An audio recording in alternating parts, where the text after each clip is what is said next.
Welcome বন্ধুরা, আমার নতুন ভিডিওতে তোমাদের আবার একটা স্বাগত। প্রথমে ময়দাটাকে মেখে রেখে দিয়েছিলাম।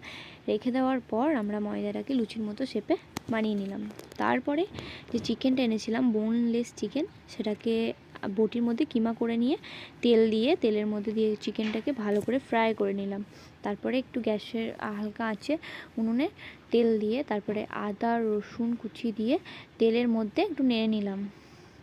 নেওয়ার পর এর মধ্যে দিলাম পেঁয়াজ কুচি দেওয়ার পর দিলাম আমরা যে বাঁধাকপিটা করে রেখেছিলাম মিক্সের মধ্যে পেস্ট, সেটাকে তেলের মধ্যে দিয়ে একটু নাড়াচাড়া করে নিলাম।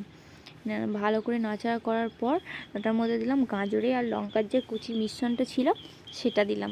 গাজর আর লঙ্কা কুচির মিশ্রণে ভালো করে ওটা দিয়ে নাড়াচাড়া করে নিলাম। আজকে আমরা বানাবো, আমার শাশুড়ি মা যেহেতু চিকেন মোমো খায় না, সে কারণে ভেজ মোমো বানাবো। ভেজ মোমো বানানোর পর আমার শাশুড়ি মায়ের 2-4টে করে দেওয়ার পর আমরা চিকেনটা ওর মধ্যে দিয়ে ভালো করে নাড়াচাড়া করে নেব। তারপর আমরা চিকেন মোমো দেবো। আমাদের জন্য চিকেন মোমো, আর শাশুড়ির জন্য ভেজ মোমো।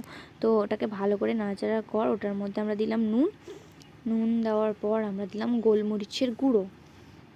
গোলমরিচের গুঁড়োটা দেওয়ার পর আমরা এটাকে ভালো করে একটু নাড়াচাড়া করে নেব, যতক্ষণ না এটা হালকা হালকা সিদ্ধ হচ্ছে ততক্ষণ।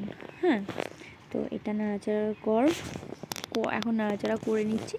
করে নেওয়ার পর ভালো করে দেখো একটু কেমন ভাজা ভাজা ফ্রেমের মধ্যে চলে এসছে, মনে হচ্ছে যেন হ্যাঁ ভাজা ভাজা হয়ে গেছে। তারপর আমার শাশুড়িকে বললাম, মা তুমি একটু লুচির মতো শেপে আমাকে এটাকে পাতলা পাতলা করে বেলে দাও। তো আমার শাশুড়ি মা সেটাই করলো। আর তারপরে আমি যে পুরটা বানিয়েছিলাম সেই পুরটা ওই লুচির মধ্যে দিয়ে মোমো শেপে বানিয়ে নিলাম। তো মোমোর শেপটা কি ভালোই এনেছে, এই প্রথমবার বানাচ্ছি তো কীরকম একটা হয়ে যাচ্ছিলো। তার মধ্যে আমরা একটা ডেকের মধ্যে জলটা গরম করে ফুটিয়ে নিচ্ছিলাম। যখন জলটা ফুটছিল তার মধ্যে একটা বাটি বসিয়ে ওটার মধ্যে হালকা তেল দিয়ে মোমো যে শেপগুলো বানিয়েছিলাম সেগুলো আমরা ওই ইয়ের মধ্যে দিয়ে দিলাম, ওই থালাটার মধ্যে। তো ওটা একটা ঢাকা দিয়ে কিছুক্ষণ স্টিম করার পর তুলে নেওয়ার পর আমরা থালার মধ্যে দিয়ে দিলাম। চলো এখন আমি যাবো দিদার কাছে রিভিউ নিতে। দেখো কেমন হয়েছে দিদা? দারুণ হয়েছে রে। ভালো হয়েছে? হ্যাঁ,